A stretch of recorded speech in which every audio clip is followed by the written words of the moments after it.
Hi friends, welcome to Santhu vlogs. Morning లేస్తూనే కాఫీతో day start చేసే వాళ్ళు ఎంతమంది ఉన్నారు ఫ్రెండ్స్? ఎక్కడ ఏ కాఫీ తాగినా ఈ ఫిల్టర్ కాఫీ తాగకపోతే నాకు కిక్కు రాదు. నాకు పెళ్ళికి ముందు అసలు కాఫీ తాగే అలవాటే లేదు. పెళ్ళై మా అత్తగారి ఇంటికి వచ్చాక ఈ ఫిల్టర్ కాఫీ అలవాటు చేశారు. అది ఎలా చేయాలో చూద్దాం రండి. ఈ కాఫీ ఫిల్టర్‌లో 2 పార్ట్స్ ఉంటాయి. పైన దానిలో కాఫీ పొడి వేసుకోవాలి. నేనైతే గ్రీన్ లేబుల్ బ్రాండ్ కాఫీ పొడి వాడతాను. మీరు కాఫీ తాగేదాన్ని బట్టి అన్ని స్పూన్లు కాఫీ పొడి వేసుకోవాలి. తర్వాత హాట్ వాటర్ పోసుకొని కొద్దిసేపు మూత పెట్టుకోవాలి.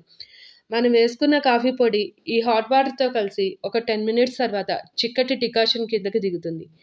ఈ డికాషన్ ఫ్లేవర్ చాలా బావుంటుంది ఫ్రెండ్స్. భోజనం లేపైనా పర్వాలేదు. ఈ కాఫీ ఉంటే చాలు నాకు. ఇలా ఈ డికాషన్ కిందకి దిగాక డైరెక్ట్‌గా గ్లాస్‌లో పోసుకొని కొద్దిగా షుగర్ వేసుకొని, మరిగించిన పాలు పోసుకొని, ఇలా పైకి కిందకి తిరగపోసుకొని తాగితే ఉంటుంది అసలు నిజంగా ఆ కిక్కే వేరబ్బా! కిడ్స్, హస్బెండ్ ఎక్కడి వారక్కడ వెళ్ళిపోయాక రిలాక్స్ అవుతూ ఈ కాఫీ తాగితే నిజంగా బ్రెయిన్ రిఫ్రెష్ అయినట్టు ఉంటుంది ఫ్రెండ్స్.